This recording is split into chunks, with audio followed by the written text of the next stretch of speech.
happening? What's happening? We trapping, we trapping. We trapping on Mother's Day, man. Happy Mother's Day to all the wonderful mothers out there, man. You are much appreciated. You know, you are appreciated, like Pac said, you understand? So shout out to all the great mothers out there. We really appreciate everything you do for the families, you understand?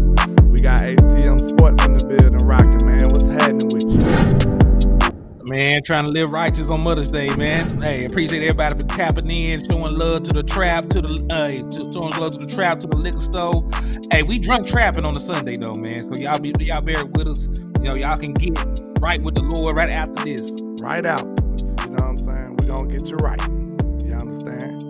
But we are here to talk about some good old Cowboys content. What's happening? Shout out to Landlord from Wakanda in the building. Miss Regina Green with the green. Stephen Harrison in the building. What's happening? What's happening? I hope everybody's having a good, what can I say, evening, I guess. Not really, but, you know. Let's get it. But shout out to everybody rocking, man. We finna get into the content. Let's get it.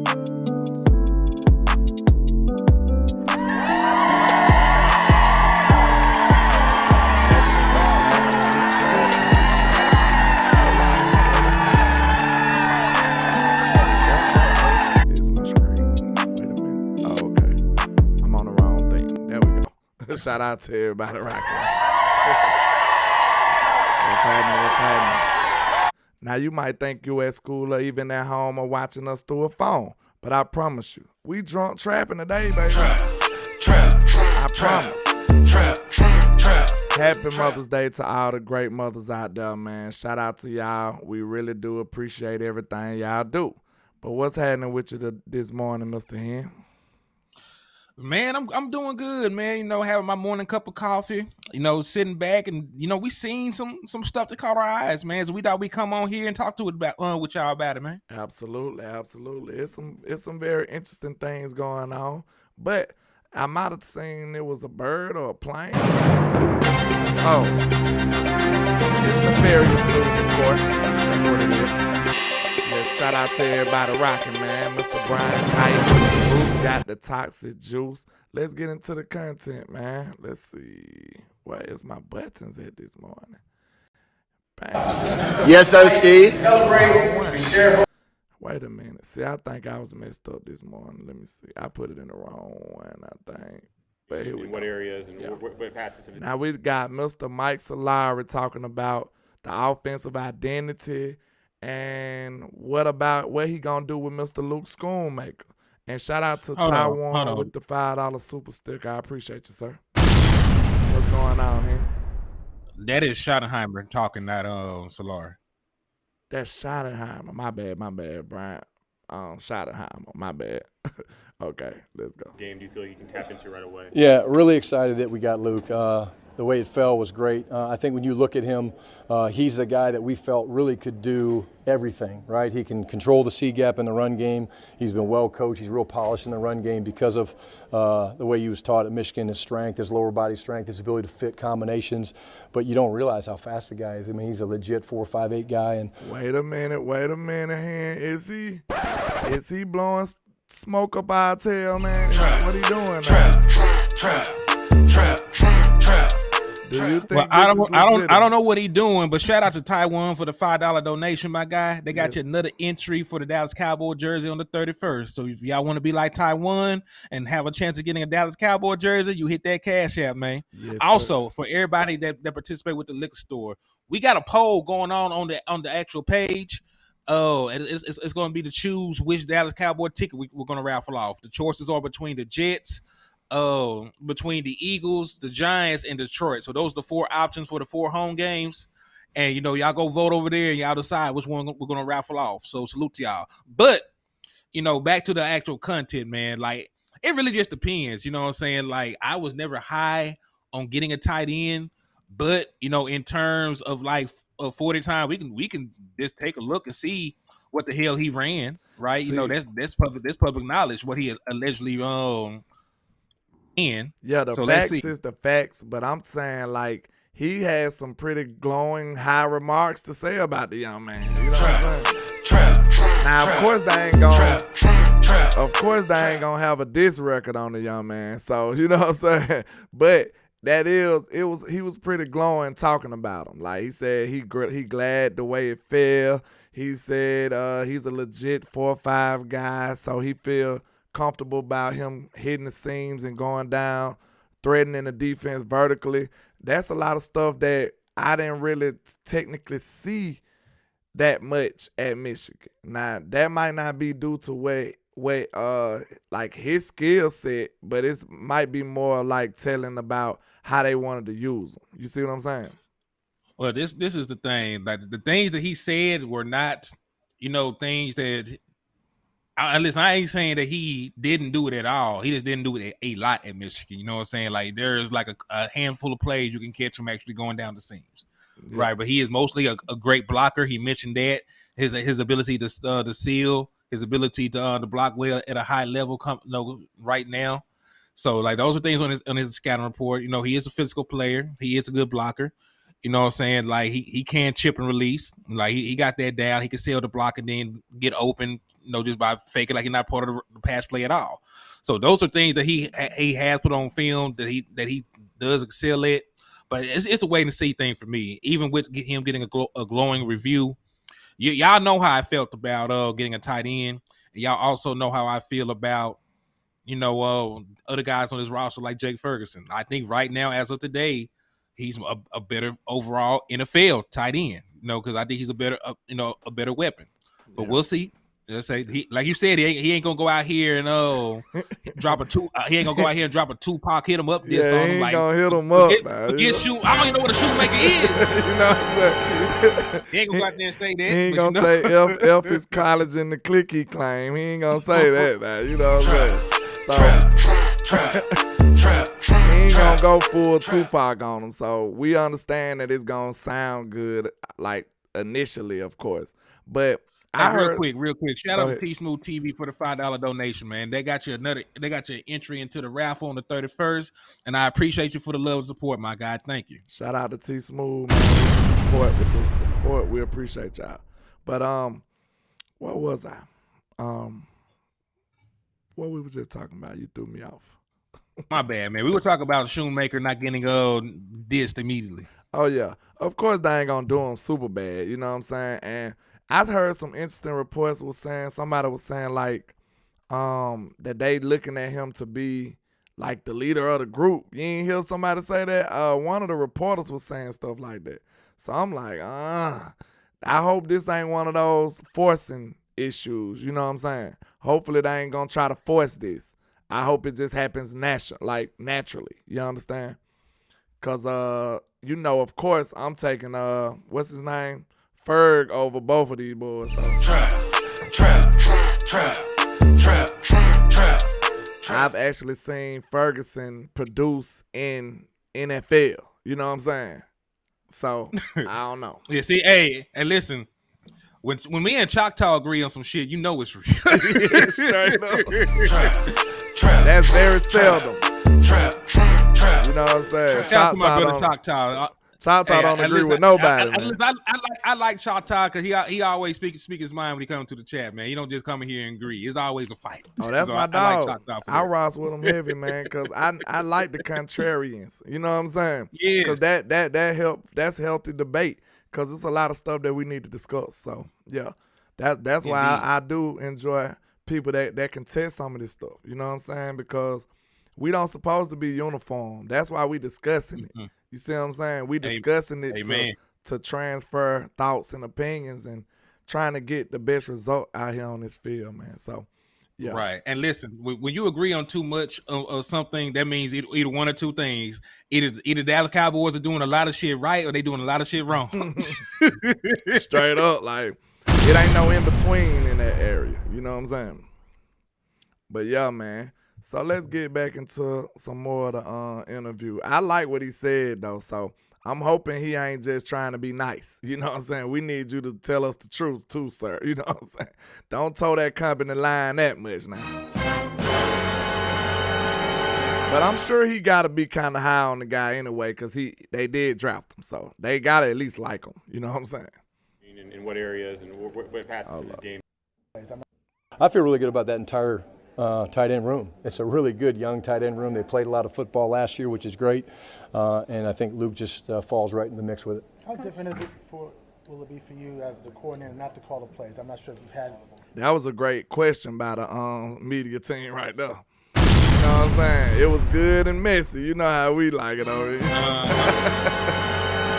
That was good and messy there, man, because, like, no matter what he say, I'm going to tell you right now, it's pretty much cap. You understand me? It's pretty much cap. Trap.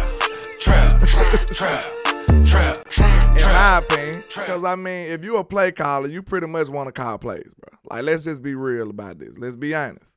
You want to call plays, but you know he got to find a way to make it a positive. You know what I'm saying? Like, that'll be like asking Jay-Z, what do you want to rap? Like, come on, bro. Of course I want to rap. What you Trap. You see what I'm saying? Trap. Like, so let's not don't get it confused. Of course he want to be a play caller, but he did say, like, he liked this situation. So let's get back into it. I just wanted to make sure we talked about that because that's the truth. Like, we know he want to be a play what caller. areas and Hold on. Always talk about it, and that's my job. My job is no ego on my part. I just want to win. I want to help this team win, really for the players first and foremost, for the organization, for the Jones family. Certainly all the respect in the world for Mike, and that's my job. My job is to help prepare our guys, prepare the staff, and to be in a position to where we feel like we can go out there every week and compete and stack a lot of wins together. So I'm excited about the process, but it'll definitely be a little bit different just because I've never done it. Coach, in a few words, can you describe what your desire for this offense to be identity-wise? Yeah, I think I think that's Aisha out there. You know what I'm saying? They doing good work out there. Shout out to them. Trap. But she asked them about the offensive identity. you know, we always talk about our play style. So that's something we're always going to talk about, our play style. You know, what's that mean? It means we want to play physical. You know, we want to play fast. We want to make people cover the entire field. That would be the first thing. The next thing I want to see, which is where we're kind of focused now, is fundamentally sound, right? We're on the process where we can't get in pads. We can't hit. We can't use helmets, okay?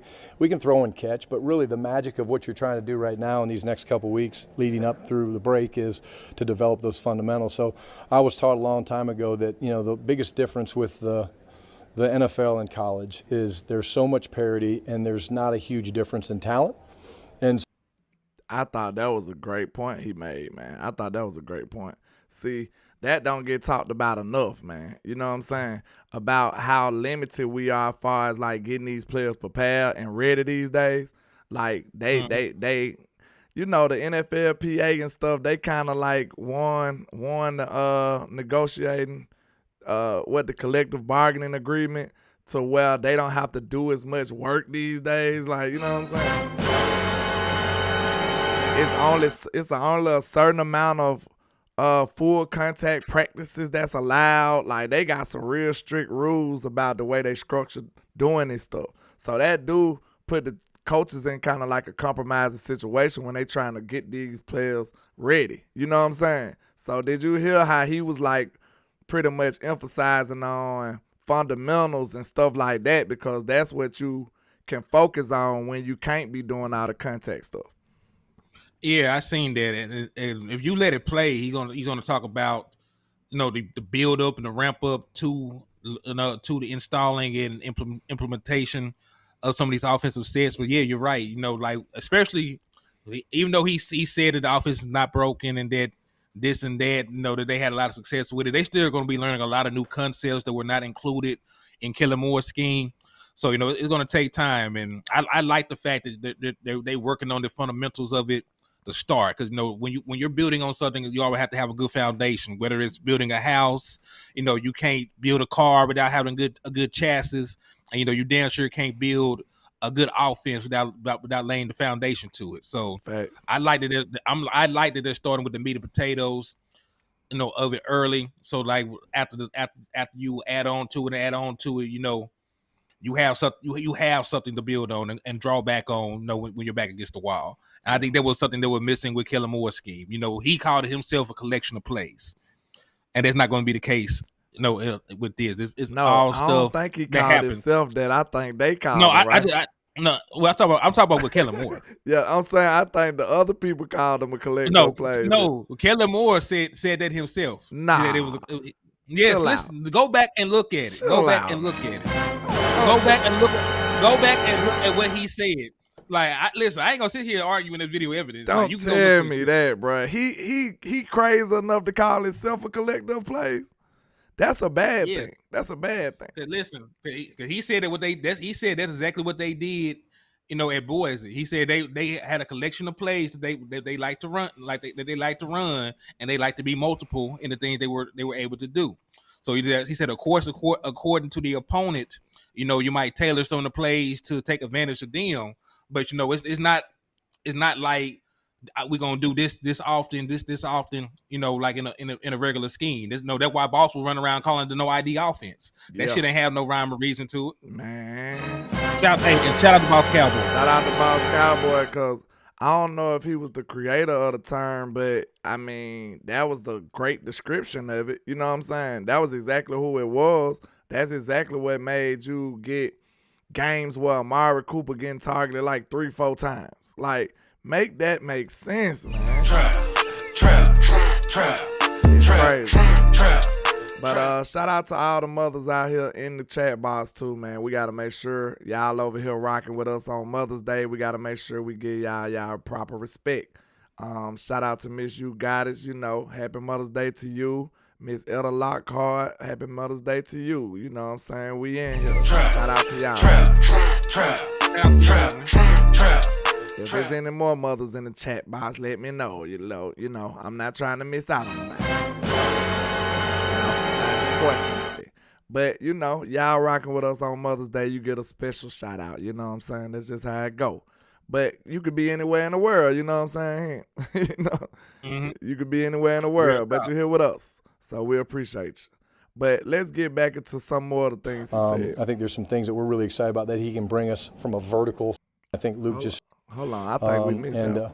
Again, it felt we were really excited to get him, and we feel really good. I feel really good about that entire tight end room. It's a really good young tight end room. They play. Okay. It's starting off balanced. No, I have not. I'm excited about it. I really am. There's no ego on my part. I just want to win. I want to help this team win, really for the players first and foremost, for the organization, for the Jones family. Certainly all the respect in the world for Mike. And that's my job. My job is to help prepare our guys, prepare the staff, and to be in a position to where we feel like we can go out there every week and compete and stack a lot of wins together. So my guy said no ego. Yeah, right. Hey. Sound like I lost you here. Brian ain't got shit to prove. Yeah, you know what I'm saying? Like Brian Daddy Marty was an established NFL coach for decades. Like Marty Schottenheimer was a very respected, very touted NFL coach. He come from a coaching background. Brian himself has been a play caller in the NFL multiple times. I got multiple opportunities to be in the league, be around great offensive minds, this, that, and the third. Like, he is not a guy that has to prove himself, because Kellen Moore, it we're gonna do this from like a class system. Like he is like the Schottenheimer family is like nobility, and then like Kellen Moore is a guy that's more like a commoner or some shit. Like he had to prove himself in NFL schools. Facts. I'm just saying, I'm not saying anything about Kellen Moore, as a person, but just from the way, just from their backgrounds, like, the Schottenheimer family is a lineage. I'm pretty sure Brian kid is going to be in the NFL coaching if they ain't already. So it's not the same. Kellen Moore got to go out here and try to reinvent the wheel, showcase that he's a boy genius. Brian Schottenheimer just got to show it to work. Facts. He trying to get a job. Brian Schottenheimer then been there and done that. You know what I'm saying? So I respect that part of it too, because you see. Now, I know, like I said, I'm joking with him saying no egos, but it could be very close to being true, because he done been successful. You know what I'm saying? Like you said, he got lineage. He got NFL in his DNA. So it ain't like he's trying to show the world, look, I belong. Like Kellen want to show everybody he belong. And And that ain't what we got. You know what I'm saying? That's not the same type of vibes that Schottenheimer gonna be on. He know where he belong. He's been successful before. He's been around the block before. You understand me? Trap. When you been around the block before, you ain't gotta do all that proving. So you was absolutely right on that. So let's continue. I'm excited about the process, but it'll definitely be a little bit different just because I've never done it. Coach, in a few words, can you describe what your desire for this offense to be identity-wise? Yeah, I think, we always talk about our play style. So that's something we're always going to talk about, our play style. What's that mean? It means we want to play physical. We want to play fast. We want to make people cover the entire field. That would be the first thing. The next thing I want to see, which is where we're kind of focused now, is fundamentally sound, right? We're on the process where we can't get in pads. We can't hit. We can't use helmets, okay? We can throw and catch, but really the magic of what you're trying to do right now in these next couple weeks leading up through the break is to develop those fundamentals. So I was taught a long time ago that, the biggest difference with the NFL and college is there's so much parity and there's not a huge difference in talent. And so I've had a lot of discussions. It's certainly a starting point. When you put in OTA install 1 and you go through the process, there'll be things maybe in OTA install 1 that might be a little different in training camp install 1. But the way it's set up is pretty cool. They hear it in phase 2 for the first time. So our vets have heard really we're 12 concept teach days in. Okay, so a concept teach day is basically where we take a family of plays and install those, all the different adjustments and things with. Wait a minute, Hen. Wait a minute. Stop the show. Did you hear what he said? That was very interesting to me. Running back. He said, well, okay. Not as many formations in. Okay, so a concept teach day is basically where we take a family of plays and install those. Did you get what I mean? The difference. He said a family of plays. Look, you just said one guy is a collector of plays. This man just said he got a family of plays, which means that that's basically saying that this man has a plan. He got a scheme. You know what I'm saying? He might be able to show you one formation that look one way, and then the other formation, it look a different way. Like he might be running the same personnel out there and do something completely different. He gonna be able to swindle the defense because this offense will have an identity. That's what that means.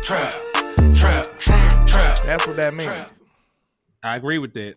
And listen, like you said, it was just back to the original topic. Like you said, one guy ran a system, no ID. He wanted to be confusing and multiple and adaptable, and they just want to run certain plays and be very good at running them.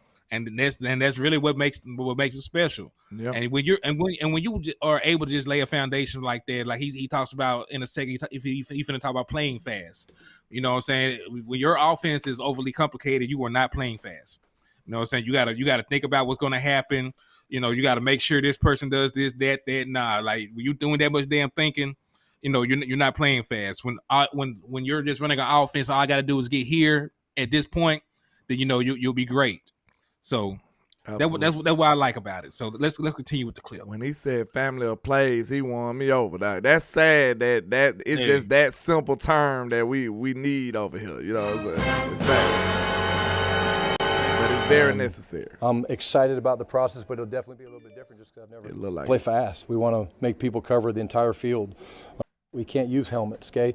We can throw and catch, but really the magic questions, it's certainly a starting point. When you put in OTA install 1 and you go through the process, there'll be things maybe in OTA install 1 that might be a little different in training camp install 1. But the way it's set up is pretty cool. They hear it in phase 2 for the first time. So our vets have heard really we're 12 concept teach days in. Okay, so a concept teach day is basically where we take a family of plays and install those, all the different adjustments and things with not as many formations. And then when we get into OTAs, we'll actually put together real installs with specific formations and builds, and then we'll tweak those as we prepare for training camp. So when you do it right, which I think we're doing it right, they hear it one time in phase 1 and phase 2. They hear it again in OTAs. They hear it again in minicamp, and then you try to perfect it when you get to training camp. That's at least the goal. I've always looked at it as a coordinator is that you teach the system in phase 1, okay, in phase 2, you try to detail it in OTAs, phase 3, and then the goal is to come out where you've perfected it and the guys can play fast and react, and that's what you're trying to get done in training camp and preseason games. Ah, man, I love it. I ain't gonna lie. Hey, music to my ears. I ain't gonna lie, bro. I love it. That man said, he basically said, you know, when they was like, you don't practice to get it right. You practice to get it to the point where you can't get it wrong, sir. You know what I'm saying? Where it's second nature for you to do it right. You know what I'm saying? Where you gotta try to do it wrong. That's how much work we talking about here. I love it. I love it. Yeah, I love it too, man. Because listen, what we've been talking about this entire show, and listen, I'm the main person that said comparison is the thief of joy. You know, I hate making comparisons. Yeah. But we're talking about two guys that they have the same role on our team, so it's only fair to talk about it. It's only fair to talk about it. Mm-hmm. So you know, with what Schottenheimer is doing, you know, and really all it is common sense football. It's common sense football. Yeah. Like, he did not say anything to reinvent the wheel. He did not say anything that's groundbreaking. What he did say, though, is that they're going to practice. You know, they're going to get in a family of plays that make sense. They're going to be plays that work together. You know, it's going to be plays that are not easily distinguishable from one another. Yeah. Listen, what I know for a fact that Brian Schottenheimer did in Seattle, he utilized a lot of play action, and off those play action looks, he had a bunch of flood concepts. You know, if y'all don't know what flood concepts are, you know that means they're gonna flood one side of the field with wide receivers at different depths. It might be a guy 5 yards out, another guy 10 yards out, another guy might be 15 to 20 yards out, but they're all gonna be on the same side of the field. So, you know, because we know that he has a basis of doing that, right? I can imagine the kind of plays that will work off of that. Right, so you're showing play action, to get to the flood, where you might actually run off of that look this time. So there might be a power run this way. There might be a dive, there might be a counter, based off of that. There might even just be a shot play based off of that. But we know, the basis of what he likes to do. You know what I'm saying, and then you can add on to that. As for in Kellen Moore, like the only thing I know this man to do was run a bunch of curve routes. And like there was not a lot of counters and stuff. Every now and then. Double reverses and shit. Listen, let me tell you, do double reverses when we out to a good drive though. You know. Hold on, man. I got one for you. Look, we'll be out to a great drive, real quick. Then Kellen will screw it up. Go ahead. Real quick. So let me ask you a question. If you run a stop route. What is the opposite of a stop route? Like what kind of route looks like a stop route? What isn't a stop route? Well, like a stop and go. Thank you. Did you see a lot of stop and goes in this offense with the like compared to the amount of stop routes to be ran? Unfortunately, you did. So that's the thing. So like. It's not even about all the plays looking alike. You know what I'm saying? Like you could trick the defense into thinking that they got the play right. Like I know what's coming, and then boom, you right over their head. You didn't see a lot of that. See, look, it's hard to even really think about it. If you don't have an identity, it's pretty much hard for you to manipulate the defense. Think about it, because like once you kind of make them play into your hands. Like, if you just doing a bunch of random stuff, you don't know what they doing either. You see what I'm saying? If you know the typical plays that you run, you know how they going to want to defend you, right? Like, this strategy is so simple when you go back to just normal origins of football. If they know I like to run a certain scheme, I know exactly how they would like to run, defend it and what personnel they going to need. So now I can manipulate that. You know what I'm saying? I can counter that.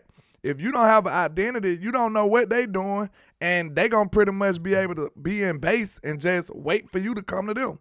So it's a lot of stuff that give you advantages when you have an identity. You know what I'm saying? Like, that was the number one thing that let us know that we didn't have an identity last year was what I said. When we play Philadelphia, you at least see them, you know the certain things that they going to do. They going to quarterback sneak. They going to run the football. They going to do RPOs. Like, you can't name 5 things that we did on a consistent basis. We did everything. You know what I'm saying? And We was speaking a jumbled up pile of plays.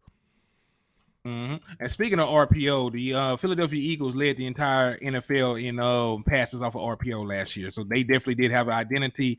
And like Landlord pointed out, it was definitely RPO was their bread and butter. Nobody did it as much or as often as they did. Man, we sitting up here calling their own plays. When it's third and short, what we saying? Oh, they finna quarterback sneak that thing. You know what I'm saying? We already know that. Like, with the Cowboys, Kellen Moore might do a play action deep ball or something, man. Trap. That's the difference. So that's what we trying to let y'all understand, that the lack of us establishing the identity really kind of hurt us a lot, especially down the stretch. And then one of the other things that get overlooked about having an identity is, okay, once you have an identity, you always got something to hang your hat on too. Because, like, the game might be out of whack, but if you got an identity, you know, I do this well. You know what I'm saying? You need one thing, like, bro, if all else fails, I know I do this well. We execute this top tier type levels. You know what I'm saying?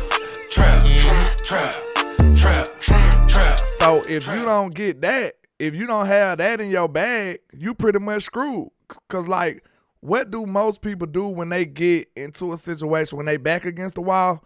What most play calls, they go back to what they do well and go back to the basics. When our back got against the wall, what we do? Screw it up.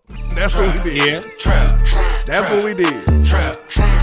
And a situation like 2nd and 2 in the goal line, after Tony Pollard got hurt, that's one of the situations where you're back kind of against the wall because you just lost one of your best playmakers. It's the playoffs. You behind. It's a lot of things that's going against you right now.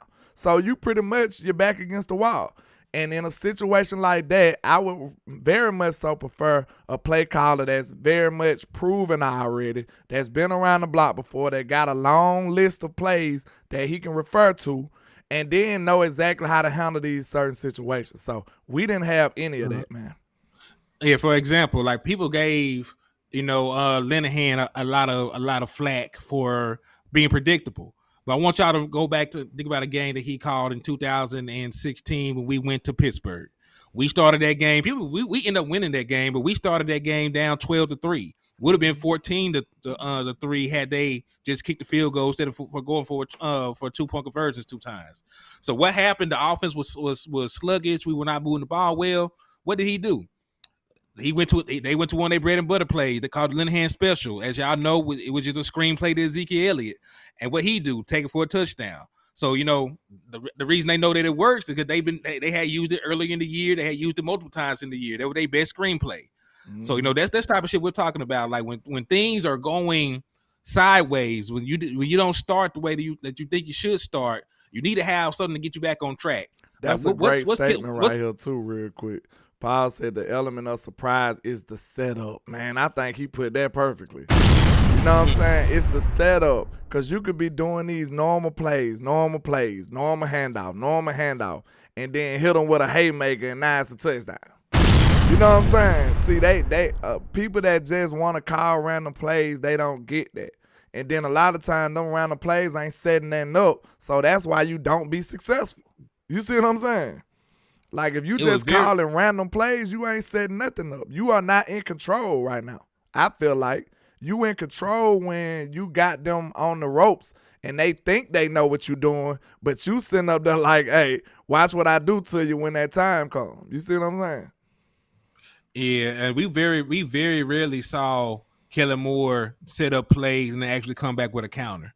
You know what I'm saying? Like that shit was very far between. Man, I could think of a handful, but not a lot. Man, look, I'm sorry, bro. It was one of them instances, bro. They was that was Stephon Gilmore when he was on that interview. It was a minute ago, but it was an interview about Amari Cooper. It was about him playing against Amari Cooper that year when he was still at New England. And that was the defensive player of the year for Stephon Gilmore. And he brought up, he said, one thing about Dallas, if they show you a look early in the game, they coming right back to it. Trap. So if that's the case, if he had a scheme, wouldn't that let you see, like, okay, and somebody who know what they doing, you will be scared to commit to the same look you seen. Right? You will be like, oh, this look like the same play, but maybe he trying to trick me. Like, they don't even have the threat of being tricked with Kellen Moore, man. Like, this boy Stephon Gilmore put his foot in the dirt and got an interception because he know that Kellen Moore is going to be pretty much doing the same old stuff without no variations to it.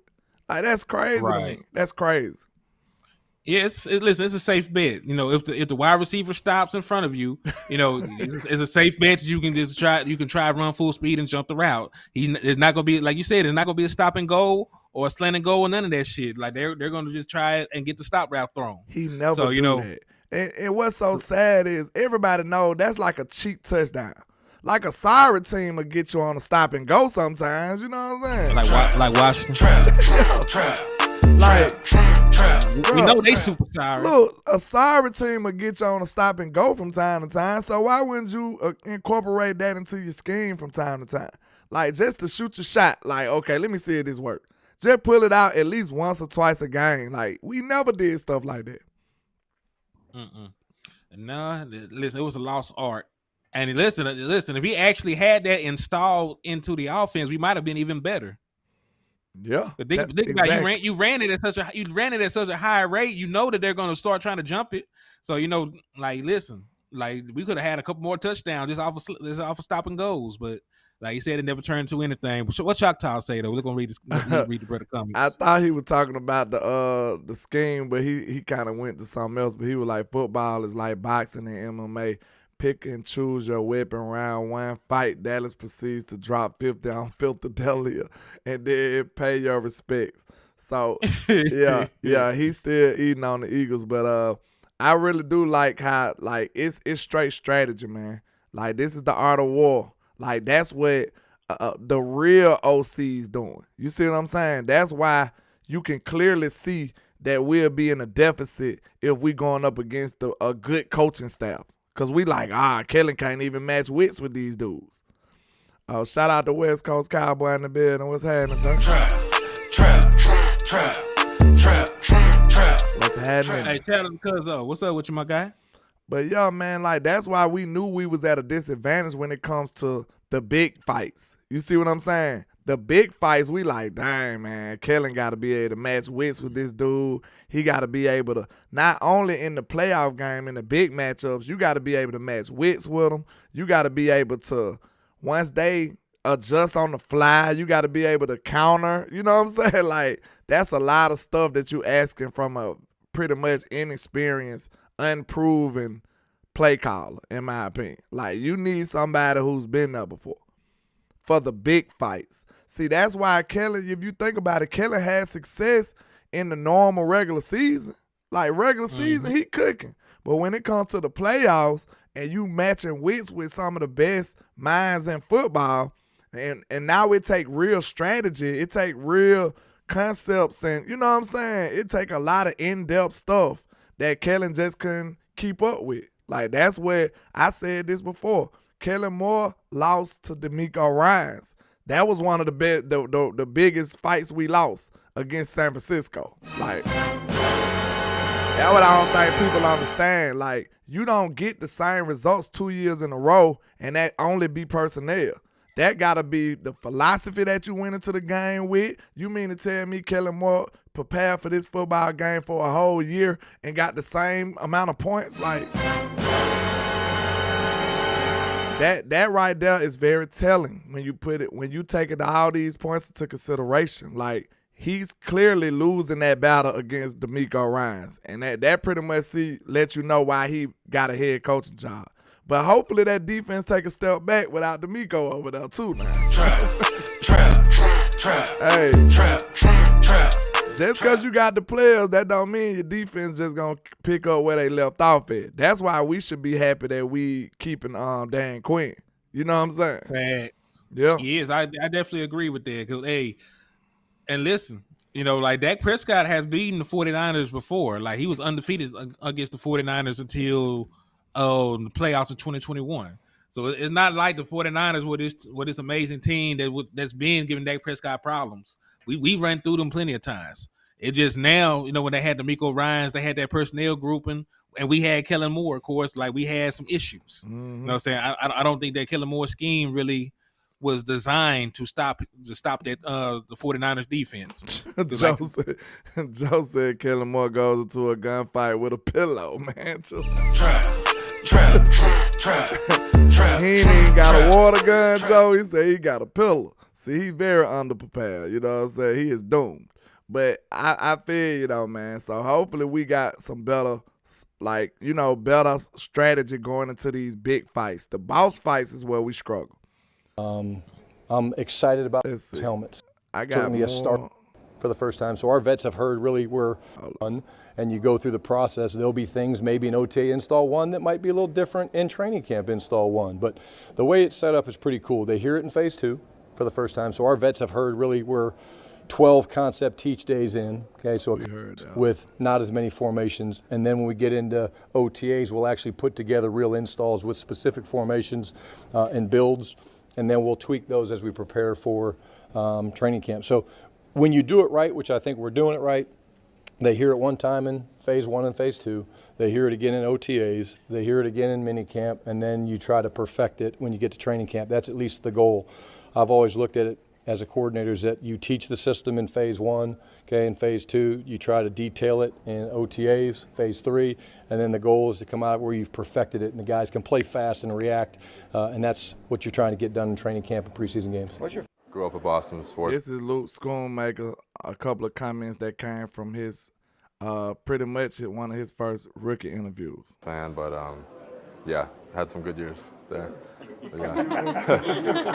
Hey, I ain't gonna cap though. It was somebody in the comments, man. They said he looked like one of them 70s high school bullies on them shows.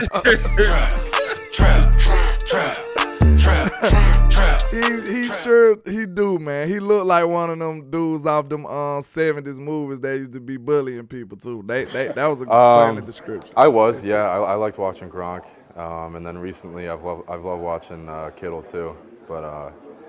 Even more recently, I've been watching Witten like all the time. And hey man, do y'all think he trying to win us over with that?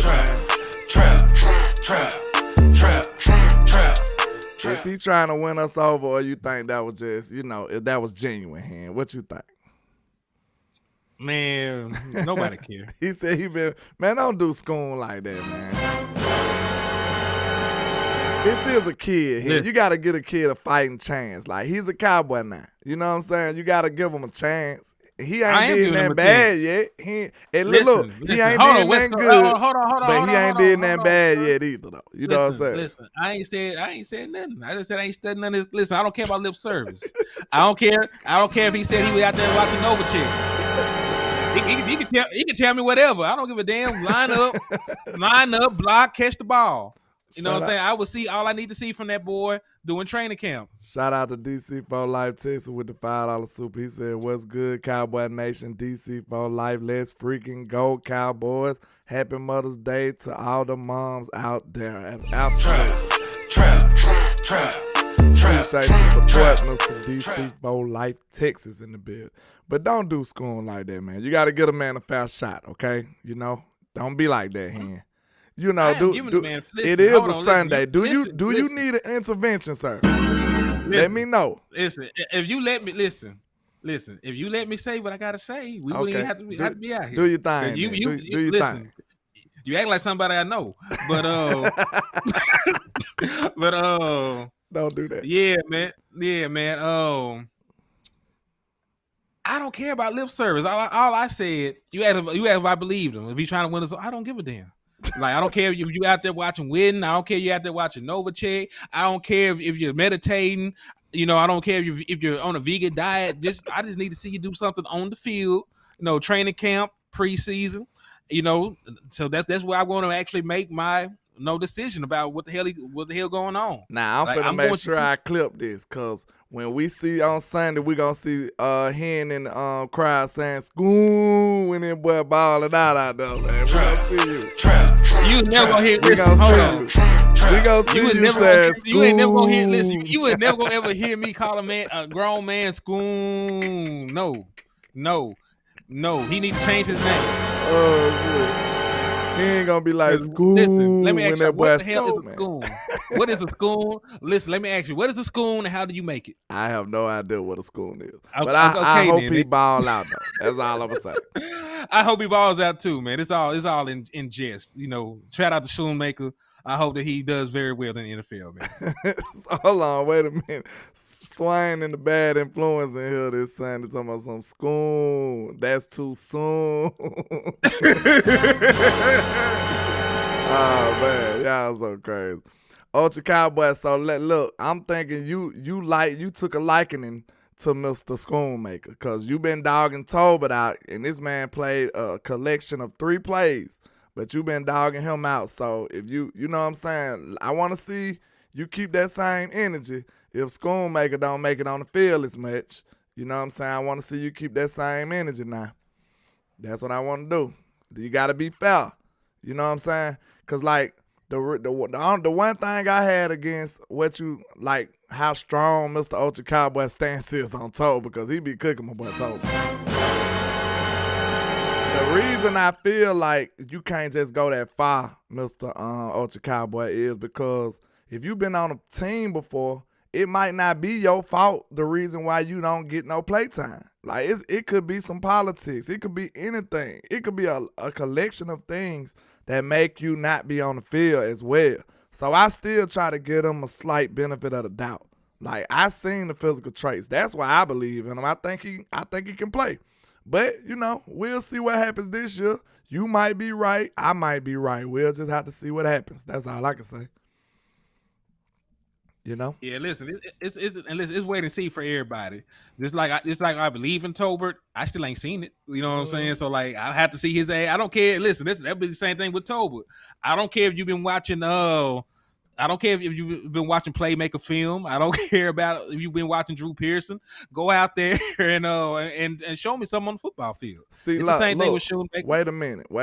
Because, look, this the type of politics I mean.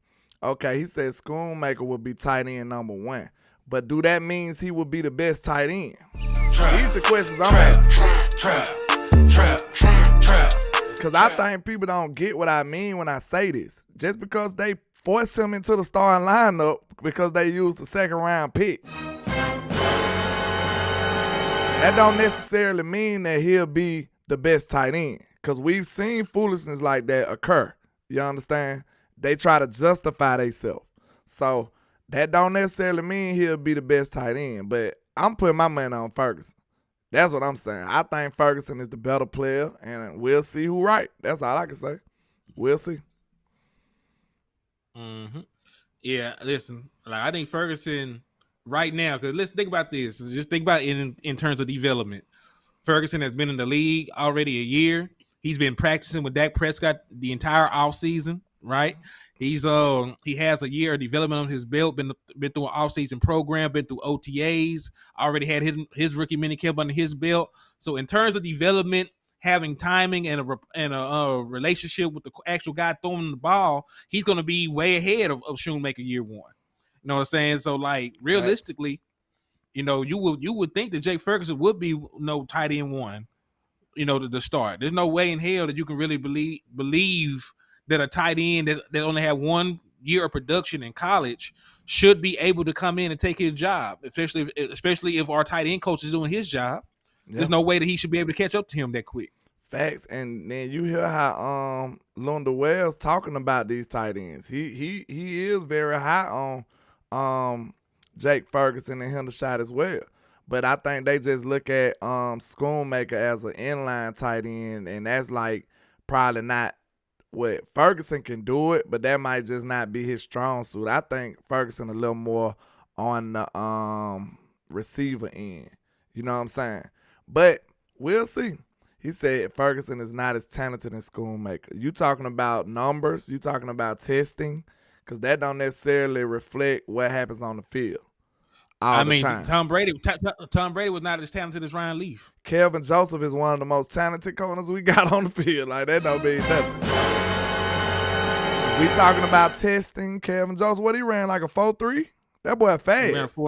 Yeah, Kelvin Joseph ran a 4.3. He played in the SEC. You know what I'm saying? Then so like you said, like Toper. I mean, not Toper, but Joseph was supposed to be this extraordinary cornerback, and ain't did a thing since he's been in the That league. boy, the most athletic corner we got out there, probably.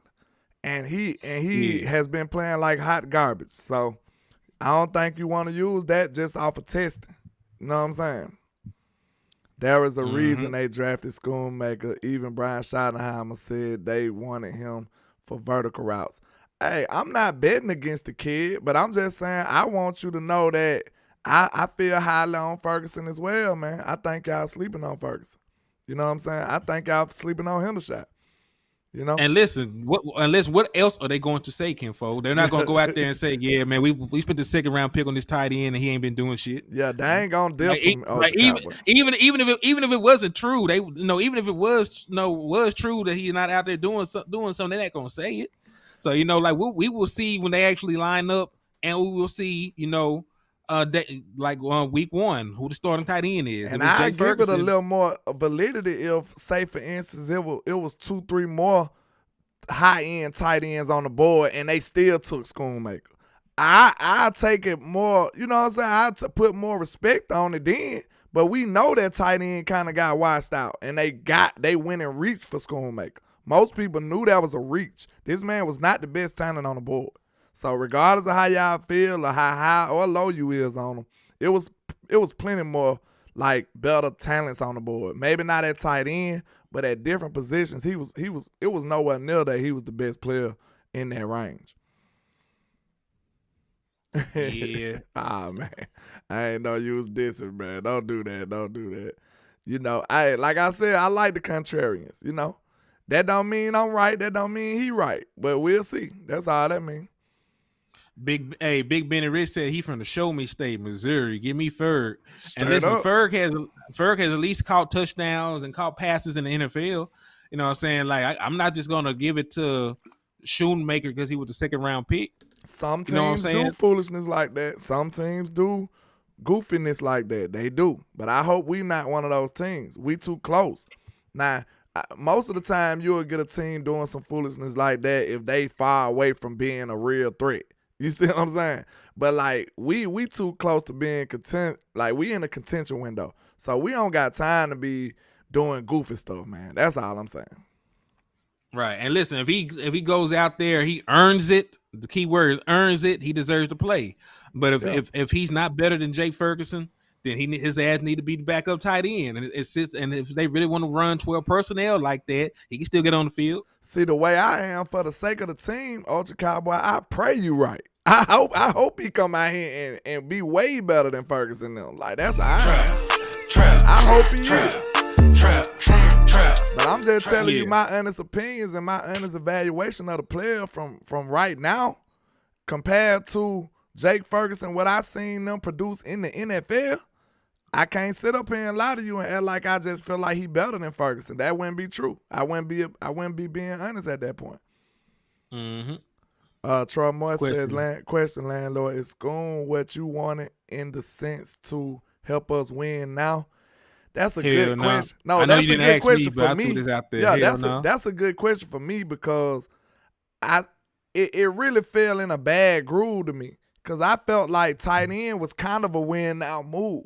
You know what I'm saying? If you get one of them ones where you think he's just going to be way better than Ferguson, and now you got a great tight end. Like, if you felt like that, okay. But I felt like they got tight end and then still found a way not to be win now. So it's like they screwed me, Troy. Like, I don't know if that's the answer that you might want, but that's how I feel.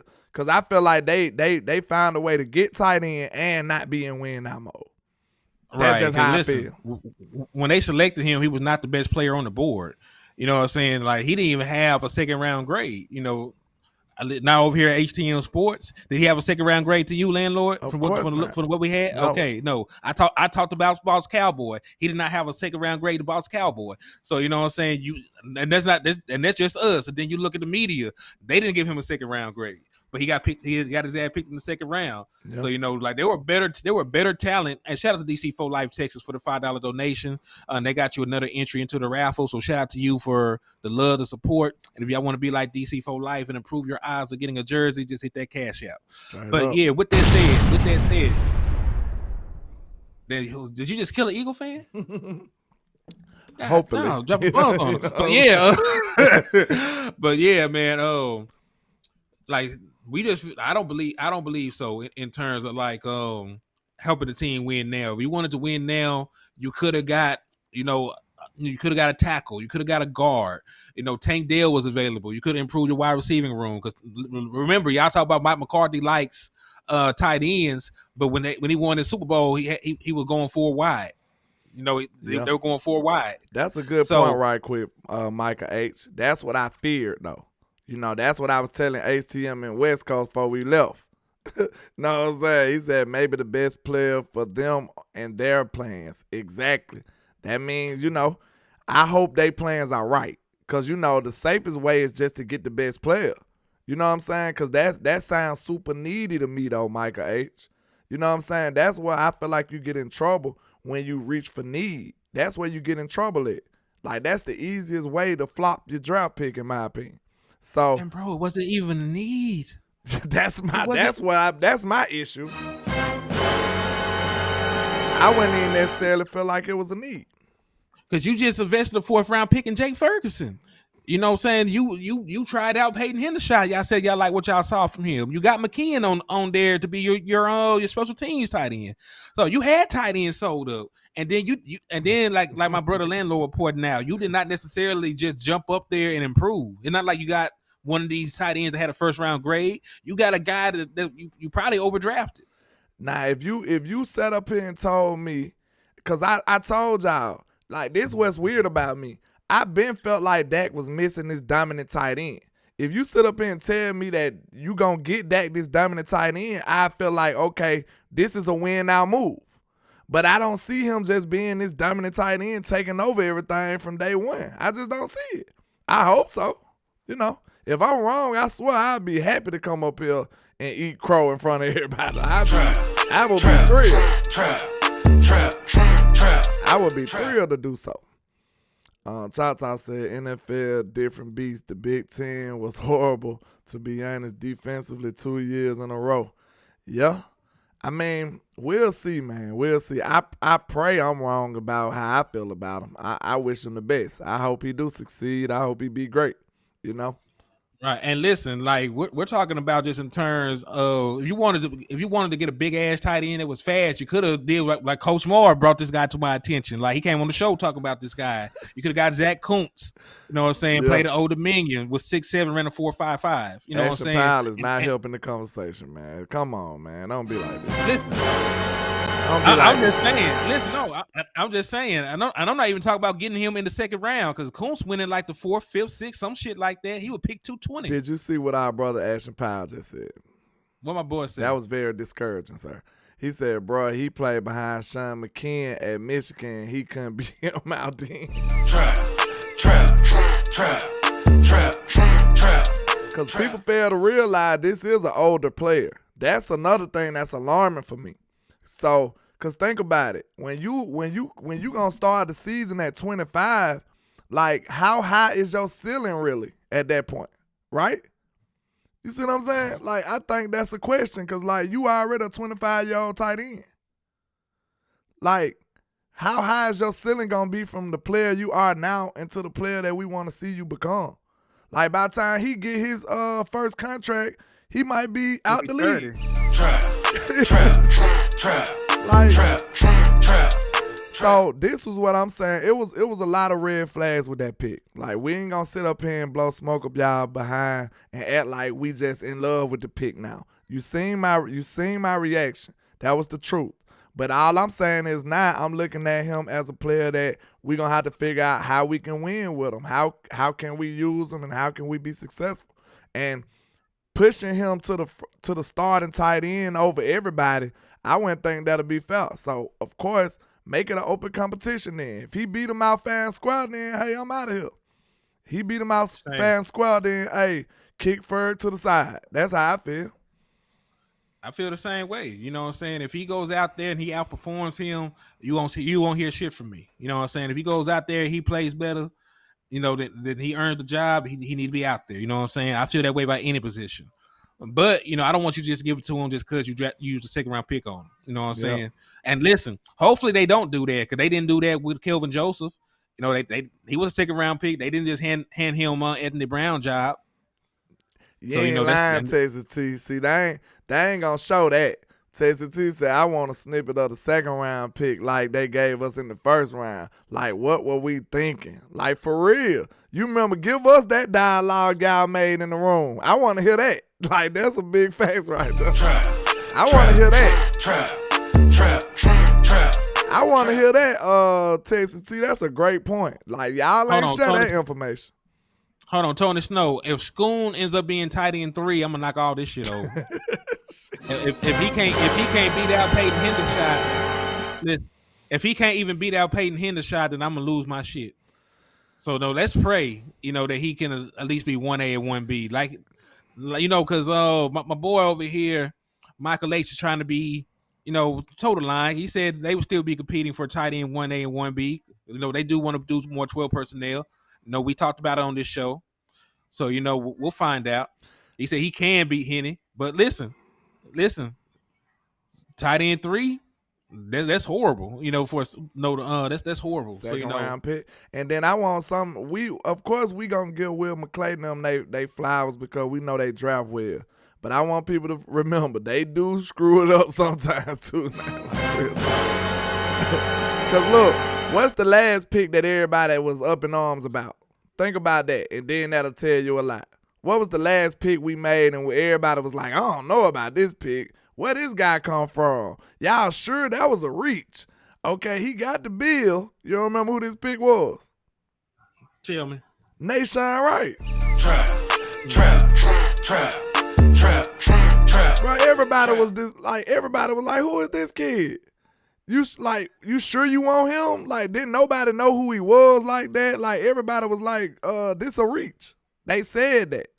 And we was hoping, with a hope and a prayer, that Dan Quinn was the smartest guy in the room at that point. And, you know, it didn't work out. So, a lot of the times when the consensus, when it's unanimous that everybody is scratching their head about this pick, a lot of times it also be right as well. You know what I'm saying?